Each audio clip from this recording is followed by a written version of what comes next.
বেশিরভাগ ইউটিউব চ্যানেলে এখন কারেন্টলি ইনএলিজিবল ফর মনিটাইজেশন এই প্রবলেমটার কারণে মনিটাইজেশন আবেদন রিজেক্ট করে দেওয়া হচ্ছে। এমনকি যাদের চ্যানেলে অলরেডি মনিটাইজেশন চালু রয়েছে সেসব চ্যানেলেও কিন্তু যে কোনো সময় মনিটাইজেশন চলে যাচ্ছে, বা ভবিষ্যতে যারা মনিটাইজেশনের জন্য আবেদন করবেন বা মনিটাইজ চ্যানেল যাদের থাকবে তাদেরও কিন্তু মনিটাইজেশনের এই প্রবলেমটা হতে পারে। মনিটাইজেশন চলে যেতে পারে, এমনকি মনিটাইজেশন আবেদন রিজেক্টেড হতে পারে। সেজন্য আজকের এই ভিডিওটি অত্যন্ত গুরুত্বপূর্ণ বন্ধুরা। ইউটিউব প্ল্যাটফর্মে বেশ কয়েকটি চ্যানেল আমি দেখেছি যে এই প্রবলেমটার কারণে অনেকে বিভিন্ন গ্রুপে পার্সোনালি আমাকে মেসেজ করে জানতে চেয়েছে এর সমাধানটা কী। মানে চ্যানেলে স্পেসিফিক কোন জায়গায় ভুল করেছে যার কারণে মনিটাইজেশন আবেদনটা রিজেক্ট করে দেওয়া হচ্ছে।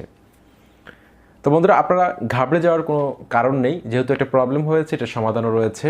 আপনারা আবার পুনরায় মনিটাইজেশন চালু করতে পারবেন। বেশ কিছু জিনিস ঠিক করলে আপনারা চ্যানেলে মনিটাইজেশন চালু করতে পারবেন। আপনাদের সাথে রয়েছে তানিম খান। চ্যানেলটি সাবস্ক্রাইব করে দিন, আর যারা সাবস্ক্রাইব করেছেন থ্যাংক ইউ সো মাচ। বন্ধুরা, এটা আসলে অত্যন্ত দুঃখের বিষয় যে একটা চ্যানেল এত কষ্ট করে দাঁড় করানোর পর যখন সেটা মনিটাইজড না হয় বা মনিটাইজেশন চালু করার পর যদি মনিটাইজেশন চলে যায়, সেটা আরও বেশি দুঃখের ব্যাপার।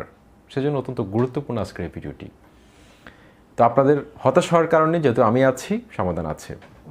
তো মনিটাইজেশনের জন্য যখন আমরা আবেদন করি তখন ইউটিউব টিম বেশ কিছু জিনিস আমাদের চ্যানেলে চেক করে। তার মধ্যে প্রথম হচ্ছে মেইন থিম, অর্থাৎ আমাদের চ্যানেল কোন ক্যাটাগরি, আমরা সঠিক ক্যাটাগরি অনুযায়ী ভিডিও আপলোড করছি কিনা সেটা তারা চেক করে দেখে। আমরা অনেকে আছি মিক্সড ক্যাটাগরি নিয়ে কাজ করি, মাল্টিপল ক্যাটাগরি চুজ করে থাকি, ভিডিও আপলোড করি। এই ভুলটা যারা করে থাকে তাদের চ্যানেলও কিন্তু ইনএলিজিবল ফর মনিটাইজেশন কারণে মনিটাইজেশনটা রিজেক্ট করে দিতে পারে। অর্থাৎ আপনার চ্যানেলটি মনিটাইজেশনের যোগ্য নয়। অর্থাৎ ইউটিউব পার্টনার প্রোগ্রামে সংযুক্ত হওয়ার জন্য যে ক্রাইটেরিয়া দরকার, যে পলিসি মেনে চলতে হয়, সেটা ফুলফিল করে নেয় আপনার চ্যানেলটি। তারপর দ্বিতীয় যে জিনিসটা ইউটিউব টিম চেক করে ম্যানুয়ালি, সেটা হচ্ছে মোস্ট ভিউয়েড ভিডিওজ। আপনার চ্যানেলে সবচেয়ে বেশি ভিউ পাওয়া যে ভিডিওটি রয়েছে সেটা তারা চেক করে দেখে সেটার মধ্যে কোনো প্রবলেম আছে কিনা, সেটার মধ্যে কোনো ধরনের কপিরাইট ক্লেইম আছে কিনা, সেটা রিইউজড কন্টেন্ট কিনা, সেটা রিপিটিটিভ কন্টেন্ট কিনা, অর্থাৎ অন্যের কোনো ক্লিপ, অন্যের কোনো ভিডিও আপনি আপনার সরাসরি ব্যবহার করেছেন কিনা, অর্থাৎ ফেয়ার ইউজের আন্ডার ছাড়া ব্যবহার করেছেন কিনা। তারপর রিপিটিটিভ কন্টেন্ট বা একই ধরনের কন্টেন্ট বারবার আপলোড করেছেন কিনা আপনার চ্যানেলে। আপনি দেখেছেন আপনার কোনো একটা ভিডিওতে অনেক বেশি ভিউ চলে এসেছে, আপনি কী করলেন, পরপর বারবার একই কন্টেন্টের পুনরাবৃত্তি করলেন। আপনি দেখলেন যে কীভাবে 1000 সাবস্ক্রাইবার চলে আসে, আপনি কী করলেন, একই টাইটেলে বারবার ভিডিও আপলোড করতে আছেন। বারবার ভিডিও আপলোড করার কারণে আপনার চ্যানেলটা কিন্তু ইনএলিজিবল ফর মনিটাইজেশন, এই প্রবলেমটার কারণে মনিটাইজেশন রিজেক্ট হতে পারে বা মনিটাইজেশন আবেদন বাতিল হয়ে যেতে পারে। ওকে, অলরাইট। তারপর 3 নাম্বার যেটা চেক করে সেটা হচ্ছে নিউয়েস্ট ভিডিও, অর্থাৎ আপনার চ্যানেলে সবচেয়ে নতুন রিসেন্টলি আপলোড করা যে ভিডিওটি রয়েছে সেটা তারা চেক করে, সেটার মধ্যে কোনো প্রবলেম আছে কিনা সেটা তারা চেক করে। তারপর আরেকটা জিনিস চেক করে কোন ধরনের কমিউনিটি গাইডলাইন পলিসি আপনি ভায়োলেট করেছেন কিনা ইউটিউবের, যেটা নিয়ে আমার চ্যানেলে 13 থেকে 14টা ভিডিও রয়েছে। Community guideline policy in detail আমি আলোচনা করেছি। তারপর আরেকটা জিনিস তারা চেক করে সেটা হচ্ছে, আমি অলরেডি বলেছি, রিপিটিটিভ কন্টেন্ট। এটা কখনো করা যাবে না, অর্থাৎ একই কন্টেন্টকে ঘুরিয়ে পেঁচিয়ে একই কথা বারবার ভিডিওতে, একই টাইটেল দিয়ে বারবার ভিডিও তৈরি করা, যে এতে করে কিন্তু দর্শকরা কিন্তু নতুন কিছু পায় না। আপনাকে ভিন্ন টপিক্সে ভিডিও তৈরি করতে হবে।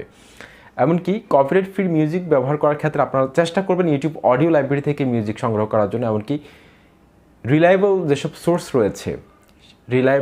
সোর্স রয়েছে সেগুলো থেকে আপনারা ভিডিও সংগ্রহ করবেন, মিউজিক সংগ্রহ করবেন, যেটা নিয়ে আমার চ্যানেলে একটা ভিডিও আছে ব্যাকগ্রাউন্ড মিউজিক নিয়ে কপিরাইট ফ্রি, সেটা আপনারা দেখে নেবেন।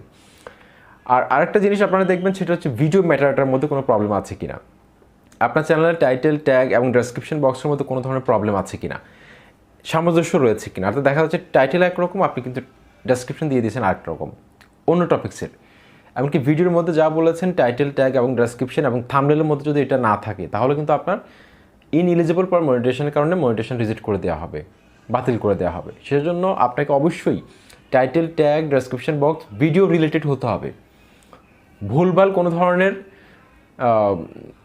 তথ্য দেওয়া যাবে না ভিডিওর মধ্যে, এমনকি ভুল কোনো ধরনের টাইটেল, ট্যাগ, ডেসক্রিপশন ভিউ পাওয়ার জন্য ব্যবহার করা যাবে না। এতে করে কিন্তু আপনার মনিটাইজেশন আবেদনটা রিজেক্ট করে দেওয়া হবে।